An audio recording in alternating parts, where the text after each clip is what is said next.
Good afternoon, everyone. This is Luis Rodriguez with Unique Wax Studios, corporate office, UKW franchising.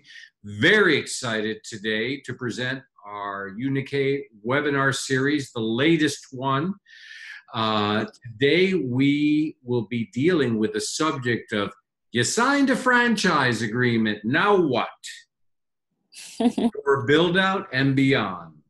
And today we are really lucky to have Priscilla Steele with us. Hello, how are you guys? Hi, Priscilla, and welcome. Thank you. I'm really excited about having Priscilla because aside from being our project manager, Priscilla is the interior designer who developed Unique Wax's newest concept for all our studios. Yes, I am. Yes. Priscilla was born and raised in Miami. She's been in the design industry since 2012. She's focused on high-end residential and retail projects. And she's worked along craftsmen, construction crews, everyone. And her results speak for themselves. She will see a project from start to finish. So welcome, Priscilla. We're delighted to have you here today. Thank you so much, everyone. Priscilla, so tell us a little bit about your background. What did you do before you came to Unique?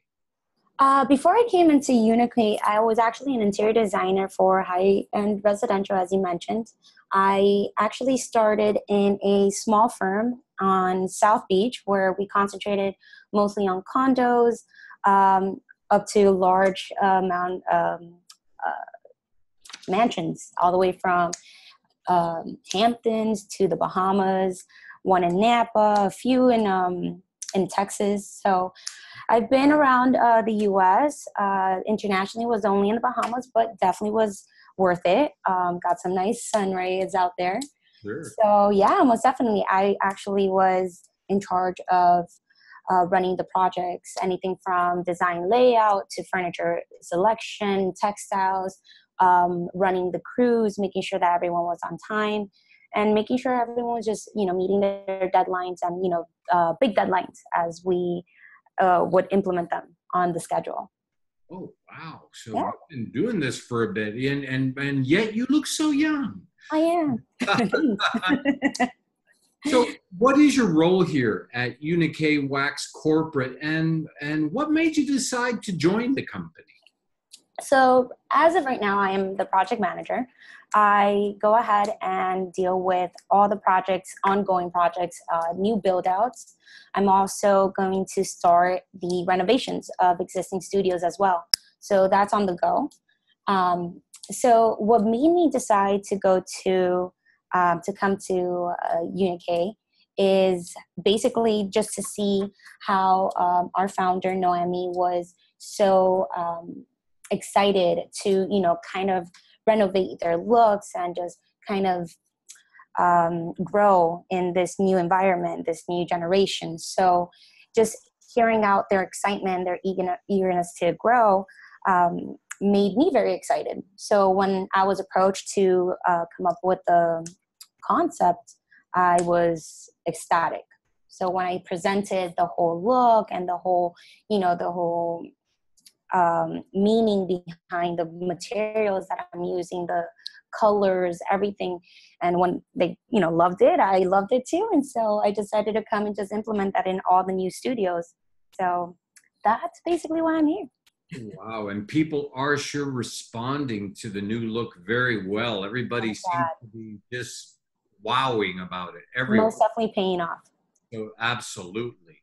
So Priscilla, what is project management and why is it important to the brand and to our franchisees? Sure. So project management, obviously it says it for itself. It management of the project. So I start from helping our franchisee owners obtaining quotes, bids from architects, contractors. So it's basically just seeing these projects from point A to point Z, basically. So anything dealing from getting these bids from contractors schedules, keeping everyone, each team in line, from contractors to architects to subcontractors, meaning anyone from signage, anyone from millwork, everyone just basically playing their role as they should. And not only with these outside vendors, I'm also helping our franchisee connect with our team here. So anyone from operational to distribution to services to help desk, I'm always there to guide everyone and make sure everyone falls in line, stays within the timeline. And I know there are some legal forms as far as lease that go into a X amount of days for lease, rent, and all that. So I try to maintain that gap between construction and actually opening to the bare minimum. So you try to keep it as short as possible. Most definitely. We want to get our franchisees up and running and want to start getting clientele and everyone excited for the opening. Great. Yeah. So then after a prospective franchisee, they say, yeah, it's great. They work with me.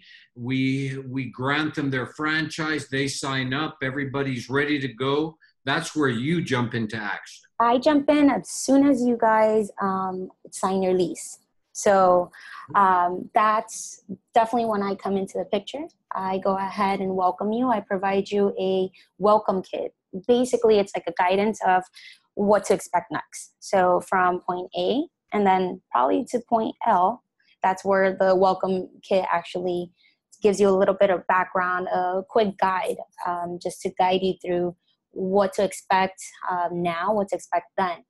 It just gives you like a brief explanation of what you're going to go through during this time, during construction, during, the hard times, the good times, and just basically helps you out.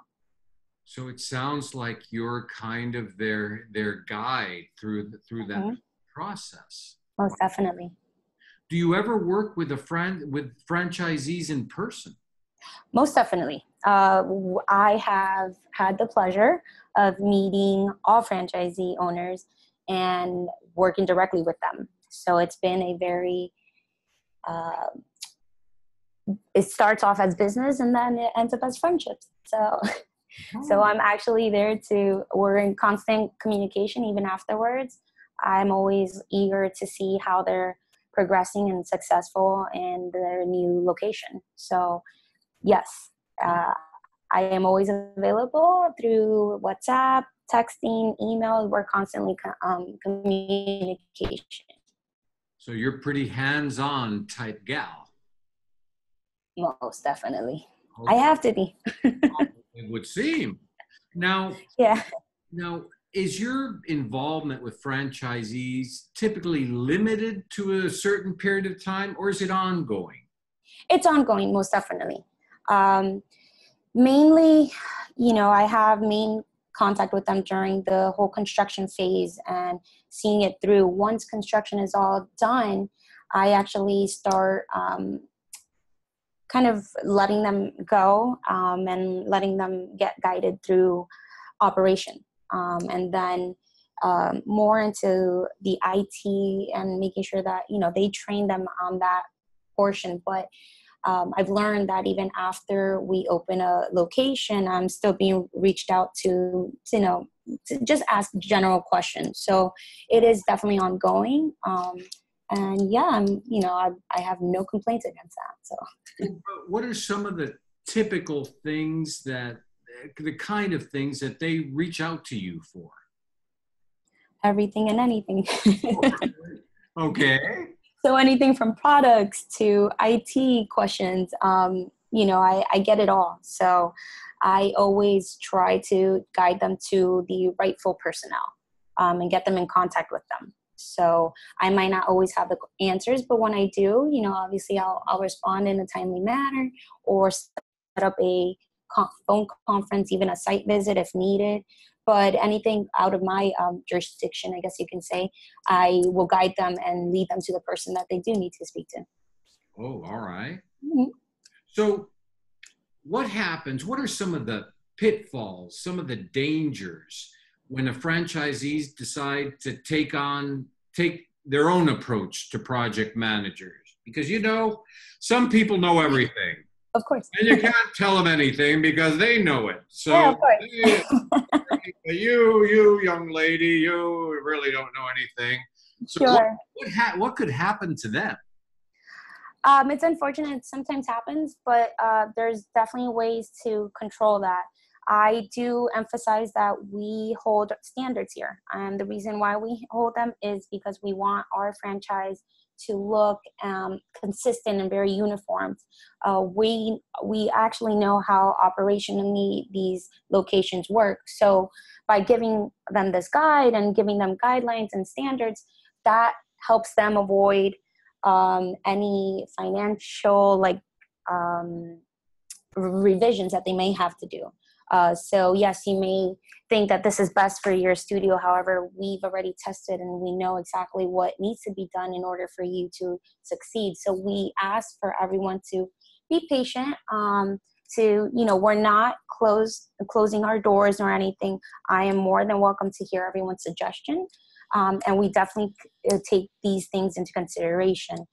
But we do know at this point better things than we've been doing this yeah, for a we've while. been doing for a while. So Sure. Well, and plus, as you said, it could cost them money if all of a sudden they do something and it's not part of standards, it's not part of what we do. You might have to tell them, sorry, but yes, you got to do that over.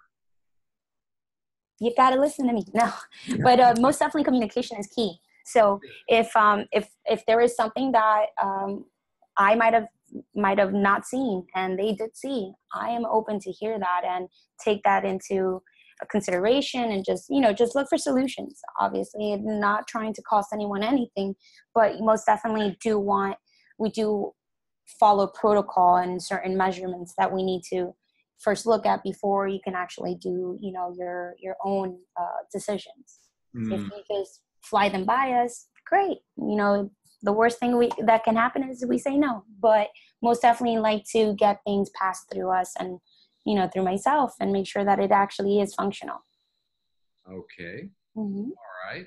So well, that makes sense. We want to make sure that everything is up to a standard and everything we do is researched, and we went through the trial and error so people wouldn't have to. Otherwise, it would be John Smith's waxing studio, right? Not Unicade. Exactly. Okay. Exactly. Now, how can you help a franchisee avoid a costly mistake? That's a great question. No. In most cases, there are certain things that need to be adjusted. So like I've always said, if there's a problem, there's a solution for everything. So yes, I am in constant search of alternatives in case that may not fit their budget. There are definitely alternatives for certain things, furniture, material, signage. I am more than welcome to get any suggestions as far as new vendors may go. I mean, there are certain measurements that we need to follow. We go through a process of approving vendors and so forth, and we need credentials. So there is a process, but more than maybe 75% of our 25% of our vendors are people that were recommended. So certain things like that, cost and measure mistakes, we try to avoid them and try to look for alternatives. Okay, well, that's a good example. Most definitely. So aside from the franchisee, what kind of other people do you work with to make sure that these projects run smoothly and achieve the desired results? I honestly deal with everyone. So not only from contractors to architects, I'm also dealing with construction crew members. So I'll go to a job site and I'll make sure that everything's up to plan and up to par. So if something needs to be changed, I will let them know. I'm constantly communicating with the GC, making sure that they make sure that all the changes or any changes that may need to be done is implemented. So GC is general contractor. GC is general contractor. I'm sorry, just like to abbreviate. Yeah, you know all the jargon and all that. I can tell you're hip to this. Yeah, so most definitely anyone, subcontractors, mill workers, signage, everyone in that aspect, I'm in constant communication. Also corporate. We have our teams here from operational to distribution to IT to everyone accounting. I'm always on their radar and making sure they're aware of openings and certain dates that they need to be available for. And then lastly, I'm always getting feedback from our waxers, from our personnel, from the studios, making sure that I get their feedback, making sure that I implement those changes or anything that needs to be revised as far as design goes or operationally needs to go. So I am everywhere. I talk to everyone. I like to get suggestions. I like to hear people out just to make sure that the design that I did come out with is operational and it is going to be successful for future franchisees owners. Awesome. Mm-hmm. Awesome. That's very good. Now, you were talking about timelines and all of that. Tell me about the different stages in the project and how long they tend to last. Sure. So in the welcome kit, once a franchisee actually signs up and to own one of these locations, we have a sort of general timeline that construction goes through. So before construction, we have signing your lease. Great. Love the legal stuff. Not really. And then once you get into that signed lease, you actually start getting bids for architects and general contractors. Once you have that, that's about, that can take from 2 weeks to 12 weeks. It all depends on, your location. You might be in a landmark building that needs a little bit more time for permits and permissions from so-and-so. And so there's a lot more correlation when it comes to coordinating these things for those certain buildings. So every location may vary. Then once we get into construction is actually demolition, purchasing of a material framing. Then we have sheetrock, all that good stuff in construction, along with coordinating with the signage personnel, millwork. So there's a lot of components within construction alone, but that takes from like maybe 8 to 14 weeks at most. And now that 14 weeks at most is incorporating the 2 weeks that we like to leave for grazing period. So basically just making sure that we go through our punch list, make sure that everything is up to standard and up to par, that our contractor actually followed directions. And if anything that needs to be revised, they are there and I'm there to make sure, make a note of it and have them revise anything. And then it also gives them time to finalize inspections. And then before all that, and then after that, we have operation come in. And the operation will come and show you how you open up a studio, just guide you through it through the first week. And then you guys have your grand opening where marketing steps in. So it's a process. So all in all, I guess you can say maybe 14 weeks, 16, 20 weeks at most. Okay. Well, you talk about operations and marketing. Including, yeah. For all those people who are watching live and who watch this recording later, we will have interviews with our operations and marketing departments. So stay tuned in the future for that. But right now, what's the most rewarding part about your job? Well, from an interior designer part, most definitely is seeing my design come to life. So from 2D to hand renderings to actual real life. It's great to see, one thing is to see it on paper, but when you walk through and you see this, my design being executed it's just top of the line. It's the best feeling ever. Secondly, project management and UKW franchising is basically seeing Noah and me, our founder's vision, come to life and just seeing our franchisees and our customers react to it. So it's definitely rewarding once I get, that location opening, and then just seeing how they progress. So outstanding. 2 point of views. Oh, yeah. Outstanding. Well, and it's they respond to it. They come into Wax. They tell their friends about, gosh, I went to this cool place and it looked great and it worked great and Yeah. all that. And you had so much to do with that. Yep, I did. Thank God. It was great. Sure. Now, if you could give one piece of advice to new franchisees, Priscilla, what would it be and why?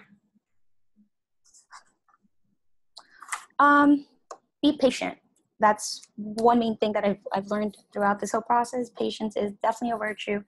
And use your sources. Use me. Use anyone from corporate, from even customers. You can relate a lot, and you can even speak to other locations. See what just get your feedback. Use your sources, just so you can make sure that you kind of assure yourself through this whole process, and that at the end of the day and at the end of the tunnel, it is well worth it. So it does pay off. Excellent. Excellent. Okay. Well, that makes perfect sense to me, because why are you going to join a franchise if you don't interact or use the resources as part of the franchise? Sure. Exactly. Now, those are the questions that I have, and I'm going to take a moment and open the floor up to questions that our attendees might have for Priscilla. So anybody have any questions for us? We'd sure like to hear them. Take advantage. There's a wealth of knowledge here, and I'm seeing, okay, here's a question. You said your job starts with signing the lease, and you want to keep the time between then and the opening as short as possible.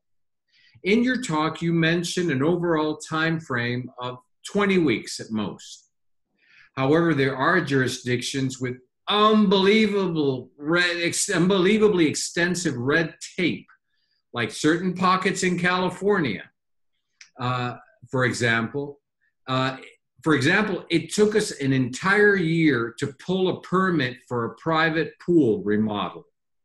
Imagine the time it can take to obtain all permits for a waxing studio. All the while, the franchisee is paying rent. How do you handle situations like this? Well, I couldn't personally speak about California, as I haven't even stepped foot into California in this kind of situation.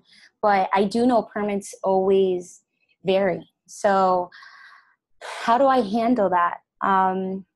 That's a tough one. Honestly, I did hear that California is a little bit more stricter when it comes to code, anything from building code. And so I guess at this point would kind of be like a learning experience for me.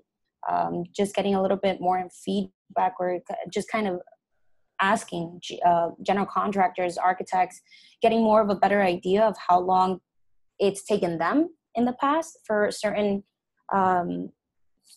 jobs of this sort, just so we can kind of broaden that aspect. I mean, and also it's key to know these kind of questions and ask these sort of questions to architects and contractors, just so we can start implementing them and have an exception, and start and probably implement this into the lease or letter of intent with the landlord, just so they can be a little bit more lenient towards the rent-free period. So it sounds like there's also a little bit of homework to be done before we go into a new market like that.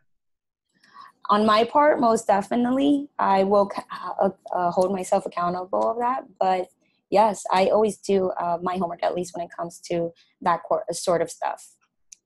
Okay, yes, some of those things can come and bite you on the butt if you're most not. Definitely. Mm-hmm. Okay. Any more questions from our attendees? Let's take advantage, and thank you for the question, by the way.